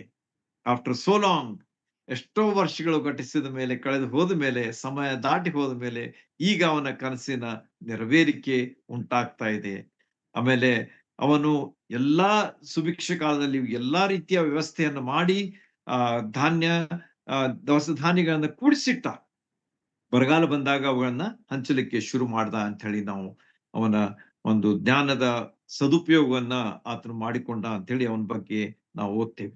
ಆಗ ಅವನ ಅಣ್ಣಂದಿರು, ಅಣ್ಣ ತಮ್ಮಂದಿರು ಬಂದ್ರು. ಬಂದು ಇವನಿಗೆ ಅಡ್ಡ ಬಿದ್ರು ಅಂತ ಹೇಳಿ. ಯಾಕಂದ್ರೆ ಗೊತ್ತಾಗ್ಲಿಲ್ಲ ಅವರಿಗೆ. ಅವ್ರೇನ್ ತಿಳಿದಿದ್ರು, ಮುಗಿತಿನ್ನ ನಾವು ಇವನ್ನ ನಮ್ಮ ತಮ್ಮನನ್ನು ಮುಗಿಸ್ಬಿಟ್ಟೇವೀಗ. ಅವ್ನು ಆಯ್ತು, ಅವನು ಎಲ್ಲಿದ್ದಾನೋ ಎಲ್ಲೋ ಹೋಗ್ಬಿಟ್ಟ ಅಂತ ಹೇಳಿ ಅವನ ಬಗ್ಗೆ ಅವ್ರು ತಿಳ್ಕೊಂಡಿದ್ರು. ಆದ್ರೆ ದೇವರು ಅವನನ್ನ ಉನ್ನತವಾದಂತಹ ಸ್ಥಿತಿಯಲ್ಲಿ ಇಟ್ಟಿದ್ದ. ಅವ್ರು ಬಂದು ಅವನಿಗೆ ಅಡ್ಡ ಬೀಳುವಂತೆ ಅವನ ಕನಸು ಯಾವ ರೀತಿಯಾಗಿ ನೆರವೇರಿತ್ತು ಎಂಬುದಾಗಿ ಅಲ್ಲಿ ನಮಗೆ ಕಂಡು ಬರ್ತದೆ. ಆದ್ರೆ ಆ ಕನಸಿನ ಬಗ್ಗೆ ಅಲ್ಲಿ ಏನೋ ಮೆನ್ಷನ್ ಮಾಡುದಿಲ್ಲ. ಏನಪ್ಪಾ ನಾವ್ ಹೇಳ್ದಾಗ ನೀವು ನಕ್ ಬಿಟ್ರಿ, ಹೊಟ್ಟೆಗಿಚ್ಚು ಮಾಡಿದ್ರಿ, ಆದ್ರೆ ನೋಡ್ರಿ ಈಗ ನೀವು ಬಂದ್ ನನ್ ಕಾಲ್ ಮೇಲೆ ಬಿದ್ರಿಲ್ಲೋ ಅಂತೇಳಿ ಹೇಳಲಿಲ್ಲ ಅವನು. ಆದ್ರೆ ಅವ್ರನ್ನ ಪ್ರೀತಿಸಿದನು ಅಂತ ಹೇಳಿ ಅಲ್ಲಿ ನಾವು ಕಾಣ್ತೇವೆ. ಅವನ ಅವನಲ್ಲಿ ಯಾವುದೇ ತರದ ಸೊಕ್ಕು ಅಥವಾ ಗರ್ವ, ಅಹಂಕಾರ ಇರ್ಲಿಲ್ಲ ಅಂತ ಹೇಳಿ ಅದರಿಂದ ನಾವು ಕಾಣ್ತೇವೆ. ಅವನು ಬಹಳ ಇನ್ನೋಸೆಂಟ್ ಆಗಿದ್ದ, ಬಹಳ ನಿಷ್ಕಪಟನಾಗಿದ್ದ ಎಂಬುದಾಗಿ ಅದರಿಂದ ನಾವು ಕಂಡುಕೊಳ್ತೇವೆ. ತನ್ನ ಅಣ್ಣ ತಮ್ಮಂದಿರನ್ನ ಪ್ರೀತಿಸಿದ, ತನ್ನ ತಂದೆಯನ್ನು ಸಹ ಆತನು ಪ್ರೀತಿಸಿ ಕರೆಸಿಕೊಂಡ ಅಂತ ಹೇಳಿ ನಾವು ನೋಡುವಾಗ, ಸುಮಾರು 70 ಜನರು ಐಗುಪ್ತ ದೇಶಕ್ಕೆ ಬಂದ್ರು, ಕಾನಾನ್ ದೇಶ ಬಿಟ್ಟು ಅಂತ ಹೇಳಿ ನಮಗ ಆದಿಕಾಂಡದ ಕೊನೆಯ ಭಾಗದಲ್ಲಿ ಕಾಣ್ತೇವೆ. ಈ ರೀತಿಯಾಗಿ ಯೋಸೇಫನ ಜೀವನದಲ್ಲಿ ಬರ್ತಕ್ಕಂತಹ 3 ಕನಸುಗಳ ವಿಷಯವಾಗಿ ನಾವು ಏನ್ ಕಂಡುಕೊಂಡಿವಿ ಅಂತಂದ್ರೆ, ದೇವರ ಯೋಜನೆಗಳು ಅದ್ಭುತವಾಗಿವೆ. ಯಾವಾಗ ಯೋಸೇಫನಿಗೆ ಕನಸು ಬೀಳ್ಬೇಕಿತ್ತು ಅವಾಗ ಅದನ್ನ ಕೊಟ್ಟ. ಆಮೇಲೆ ಈ ಪಾನದಾಯಕನಿಗೆ, ಭಕ್ಷ್ಯಗಾರನಿಗೆ ಯಾವ ರೀತಿಯಾಗಿ ಯಾವಾಗ ಕನಸು ಬೀಳ್ಬೇಕಾಗಿತ್ತು ಅವಾಗ ಕನಸುಗಳನ್ನ ಆತನಿಗೆ ಕೊಟ್ಟ, ಅವರಿಗೆ ಕೊಟ್ಟ. ಆಮೇಲೆ ಫರೋಹನಿಗೆ ಯಾವಾಗ ಕನಸು ಬೀಳ್ಬೇಕಾಗಿತ್ತು ಅದನ್ನ ಅವನಿಗೆ ಕೊಟ್ಟು, ಎಲ್ಲವನ್ನ ಆತನು ತನ್ನ ಯೋಜನೆಗನುಸಾರವಾಗಿ ಪೂರ್ತಿಗೊಳಿಸಿ, ಯೋಸೇಫನನ್ನು ಸರ್ವಾಧಿಕಾರಿಯನ್ನಾಗಿ ಮಾಡಿ, ಎಲ್ಲಾ ಜನರನ್ನ ಆತನು ಪರಿಪಾಲಿಸುವಂತಹ ಒಬ್ಬ ವ್ಯಕ್ತಿಯಾಗಿ ಅಲ್ಲಿ ನಮಗ ಕಂಡು ಬರ್ತಾನೆ. ಹೀಗೆ ನಮ್ಮ ಜೀವನದಲ್ಲಿ ನಾವು ಯಾವಾಗಲೂ ದೇವರ ಯೋಜನೆಗಳಿಗೆ ಒಳಗಾಗಿರ್ಬೇಕಾದದ್ದು ಬಹಳ ಅವಶ್ಯ. ನಮಗೆ ಏನೋ ಕಾಣ್ತದೆ, ನಮಗೆ ಬಹಳ ಬೇಕನ್ನಿಸ್ತದೆ, ನಮಗ ಬಹಳಷ್ಟು ಆಗ್ಬೇಕನ್ನಿಸ್ತದೆ. ನಮ್ಮ ಜೀವನದಲ್ಲಿ ನಾವು ಬಹಳಷ್ಟು ವಿಷಯಗಳನ್ನ ಎಕ್ಸ್ಪೆಕ್ಟ್ ಮಾಡ್ತೇವೆ, ಹೊಂದಬೇಕು ಅಂತ ಹೇಳಿ ನಾವು ಬಹಳಷ್ಟು ಪ್ರಯತ್ನ ಮಾಡ್ತೇವೆ. ಆದರೆ ದೇವರ ಚಿತ್ತವಾದರೆ ಎಂಬುದಾಗಿ ನಾವು ತಿಳ್ಕೊಂಡಿರ್ಬೇಕಾದದ್ದು ಬಹಳ ಅವಶ್ಯ. ಯೋಸೇಫನ ಜೀವನದಲ್ಲಿ ಆತನು ದೇವರನ್ನ ಪ್ರೀತಿಸಿದ ಮತ್ತು ಆತನ ಪ್ರೀತಿಸುವ ಹಿತಕ್ಕಾಗಿ ಎಲ್ಲ ಕಾರ್ಯಗಳನ್ನ ಅನುಕೂಲ ಮಾಡಿಕೊಟ್ಟನು ಅಂತ ಹೇಳಿ ದೇವರು ಯೋಸೇಫನ ಜೀವನದಲ್ಲಿ ಅದನ್ನ ಸಿದ್ಧ ಮಾಡಿಕೊಟ್ಟನು ಅಂತ ಹೇಳಿ ನಾವು ಕಾಣ್ತೇವೆ.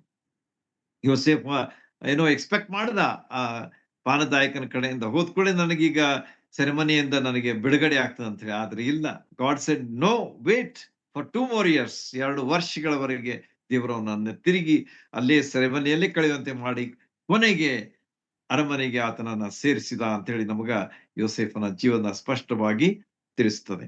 ಈ ರೀತಿಯಾಗಿ ದೇವರ ಯೋಜನೆಗಳು ಎಷ್ಟು ವಿಶೇಷವಾದವುಗಳು ಅಂತ ಹೇಳಿ ನಾವು ತಿಳ್ಕೊಂಡು ಅದರ ಪ್ರಕಾರ ನಾವು ನಡಿಬೇಕಾದದರ ಅವಶ್ಯಕತೆ ನಮ್ಮ ಜೀವನದಲ್ಲಿ ಉಂಟು ಅಂತ ಹೇಳಿ ನಾವು ಕಾಣ್ತೇವೆ. ದೇವರ ಯೋಜನೆಗಳು ಬಹಳ ಅದ್ಭುತವಾಗಿವೆ. ಇಲ್ಲಿ ನಾವು ಯೋಸೇಫನ ಜೀವನದಲ್ಲಿ ಕಾಣತಕ್ಕಂತ ಸಮಯಗಳು, ಅವನ ಜೀವನದಲ್ಲಿ ಎಷ್ಟು ಎಂಥ ಸಮಯಗಳು ಅವನು ಎದುರಿಸ್ಬೇಕಾಯ್ತು. ಮೊದಲಿಗೆ ಆತನು ಒಂದು ಹಾಳಮಾವಿಯಲ್ಲಿ ಕಳಿಬೇಕಾಯ್ತು. ಆಮೇಲೆ ಸ್ವಲ್ಪ ಸಮಯವನ್ನು ಆತನು ಪೋಟಿಫರ್ನ ಇದು ವಿದ್ಯಾನ್ರು ಕೂಡ ಕಳಿಬೇಕಾಯ್ತು. ಆಮೇಲೆ ಪೋಟಿಫರ್ನ ಮನೆಯಲ್ಲಿ ಕಳಿಬೇಕಾಯ್ತು. ಆಮೇಲೆ ಸೆರೆಮನೆಯಲ್ಲಿ ಕಳಿಬೇಕಾಯ್ತು.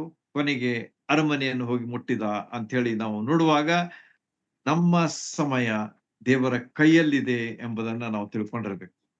ಕೀರ್ತನೆಗಾರನು ಹೇಳ್ತಾನೆ 31ನೇ ಅಧ್ಯಾಯ 15ನೇ ವಚನದಲ್ಲಿ, ಸಾಮ್ಸ್ 31:15 ನೋಡುವಾಗ ಅಲ್ಲಿ ಹೀಗೆ ಬರೆಯಲ್ಪಟ್ಟಿದ್ ನೋಡ್ರಿ, ನನ್ನ ಸಮಯಗಳು ನಿನ್ನ ಕೈಯಲ್ಲಿ ಇವೆ, my times are in your hands ಅಂತ ಹೇಳಿ ಕೀರ್ತನೆಗಾರನು ಹೇಳ್ತಾನೆ. ಎಷ್ಟು ಸುಂದರವಾದಂತಹ ಮಾತು ನೋಡ್ರಿ. ನಾವೇನ್ ಮಾಡ್ತೇವೆ, ನಮ್ಮ ಸಮಯಗಳು ನಮ್ಮ ಕೈಯಲ್ಲಿವೆ ಅಂತ ಹೇಳಿ ಎಷ್ಟೋ ಪ್ರಯತ್ನ ಮಾಡ್ತೇವೆ. ಮಾಡ್ಬೇಕು, ಆಗ್ಬೇಕು, ಹೀಗೆ ಹಾಗೆ ಅಂತ ಹೇಳಿ ಪ್ರಯತ್ನ ಮಾಡಬಾರ್ದು ಅಂತ ಹೇಳಿ ನಾನು ಹೇಳುದಿಲ್ಲ. ನಾವು ಒಳ್ಳೆಯದಕ್ಕಾಗಿ ಯಾವಾಗ್ಲೂ ಪ್ರಯತ್ನ ಮಾಡ್ಬೇಕು. ಆದರೆ ಕೊಡುವಂಥವನು ದೇವರು. ಅದನ್ನ ನಾವು ನೆನಪಿಟ್ಕೊಂಡಿರ್ಬೇಕು. ದೇವರ ಹಸ್ತಗಳಿಗೆ ಒಪ್ಪಿಸಿಕೊಂಡು ನಾವು ಮಾಡುವಾಗ ದೇವರು ಖಂಡಿತವಾಗಿ ತನ್ನ ಯೋಜನೆಗಳನ್ನ ಯೋಸೇಫನ ಜೀವನದಲ್ಲಿ ನೆರವೇರಿಸಿದ ಪ್ರಕಾರ ನೆರವೇರಿಸ್ತಾನೆ.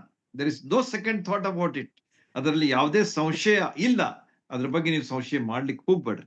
ಯಾಕಂದ್ರೆ ದೇವರು ತನ್ನ ಮಾತನ್ನ ನೆರವೇರಿಸಿ ಕೊಡುವಂತವನಾಗಿದ್ದಾನೆ. ವಾಗ್ದಾನ ಮಾಡಿದ ಆತನು ನಂಬಿಗಸ್ತನು ಎಂಬುದಾಗಿ ನಾವು ಇಬ್ರಿಯರ ಪತ್ರದಲ್ಲಿ ಸಹ ನಾವು ನೋಡ್ತೀವಿ. ಥೆಸಲೋನಿಕದವರ ಪತ್ರದಲ್ಲಿ ಸಹ ನಾವು ಓದ್ತೀವಿ. ವಾಗ್ದಾನ ಮಾಡಿದ ಆತನು ನಂಬಿಗಸ್ತನು. 31ನೇ ಕೀರ್ತನೆ 15ನೇ ವಚನದಲ್ಲಿ ನಾವು ನೋಡುವ ಪ್ರಕಾರ, my times are in your hands. ನಮ್ಮ ಸಮಯಗಳು ನಿನ್ನ ಕೈಯಲ್ಲಿವೆ.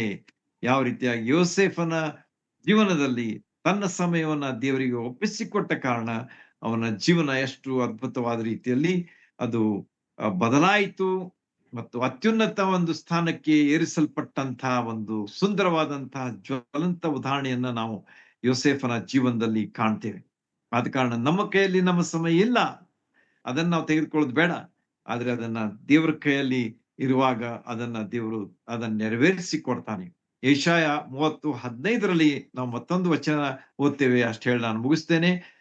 ಶಾಂತರಾಗಿ ಭರವಸದಿಂದ ಇರುವುದೇ ನಿಮ್ಮ ಬಲ ಎಂಬುದಾಗಿ. ಯೆಶಾಯ 30ನೇ ಅಧ್ಯಾಯ 15ನೇ ವಚನ. ಶಾಂತರಾಗಿ ಮೊದಲನೇದಾಗಿ, ಭರವಸದಿಂದ ಎರಡನೇದಾಗಿ, ಇರುವುದು ಮೂರನೆಯದು. ಅದೇನಾಗಿದೆ ಅಂತಂದ್ರೆ ನಮ್ಮ ಬಲ. ಯಾವ ರೀತಿಯಾಗಿ ಯೋಸೇಫನು ಶಾಂತನಾಗಿದ್ದ, ಎಲ್ಲಾ ವಿಷಯಗಳು ಘಟಿಸ್ತಿರುವಾಗಲೂ ಕೂಡ ಆತನು ಶಾಂತನಾಗಿದ್ದ. ಅಷ್ಟೇ ಅಲ್ಲದೆ ಭರವಸೆಯಿಂದಿದ್ದ. ಯಾಕಂದ್ರೆ ನಾವು ಅವನ ವಿಷಯವಾಗಿ ಮೇಲಿಂದ ಮೇಲೆ ನೋಡ್ತೇವೆ. ಏನಂತ ಹೇಳಿ, ದೇವರು ಅವನೊಂದಿಗಿದ್ದದ್ರಿಂದ ದೇವರು ಅವನೊಂದಿಗೆ ಯಾಕಿದ್ದ? ದೇವರನ್ನ ನಂಬಿದ್ದ, ದೇವರ ಮೇಲೆ ಭರವಸೆ ಇಟ್ಟಿದ್ದ. ಆದ ಕಾರಣ ಭರವಸೆಯಿಂದ ಇರುವಂತಹ ವ್ಯಕ್ತಿಯ ಜೀವನದಲ್ಲಿ ಬಲವನ್ನ ಹೊಂದಿದ ಅಂತ ಹೇಳಿ ನಾವು ನೋಡ್ತೇವೆ. ಎಂಥ ಸಂದರ್ಭ ಎದುರಾದ್ರೂ ಕೂಡ ದೇವರು ಅವನಿಗೆ ಕೊಟ್ಟಂತಹ ಬಲದಿಂದ ಯಶಸ್ವಿಯಾಗಿ ಎದುರಿಸಿ ಉನ್ನತ ಸ್ಥಾನಕ್ಕೆ ಏರಿಸಲ್ಪಟ್ಟಂತ ವ್ಯಕ್ತಿ ಯಾರಂತಂದ್ರೆ ಯೋಸೇಫ. ಯೋಸೇಫನ ವಿಷಯವಾಗಿ ವಿಷಯ ಹೇಳಿ ಮುಗಿಸ್ತೇನೆ. ಯೇಸು ಸ್ವಾಮಿಯ ಸುಂದರವಾದಂತಹ ಒಂದು ನಮೂನೆಯಾಗಿದ್ದಾನೆ. ಯೋಸೇಫನ ಜೀವನದಲ್ಲಿ ಆದಂತಹ ಘಟನೆಗಳನ್ನೇ ನಾವು ಯೇಸು ಸ್ವಾಮಿ ಅವರ ಜೀವನದಲ್ಲಿ ನಾವು ಓದ್ತೇವೆ ಅಥವಾ ನೋಡ್ತೇವೆ.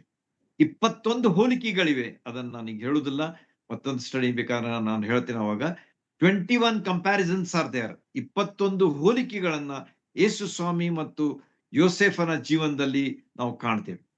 ಹೀಗೆ ಯೋಸೇಫನ ವಿಷಯವಾಗಿ ನಾವು 13 ಅಧ್ಯಾಯಗಳು ಯಾಕೆ ಬರೆಯಲ್ಪಟ್ಟಿವೆ ಅಂತ ಹೇಳಿ ನಾವು ನೋಡುವಾಗ, ಯೇಸು ಸ್ವಾಮಿಗೆ ಅತಿ ಸಮೀಪದ ಒಂದು ಮಾದರಿ, ಒಂದು ನಮೂನೆಯಾಗಿ ನಮ್ಮ ಮುಂದೆ ಇಡಲ್ಪಟ್ಟಿದ್ದಾನೆ.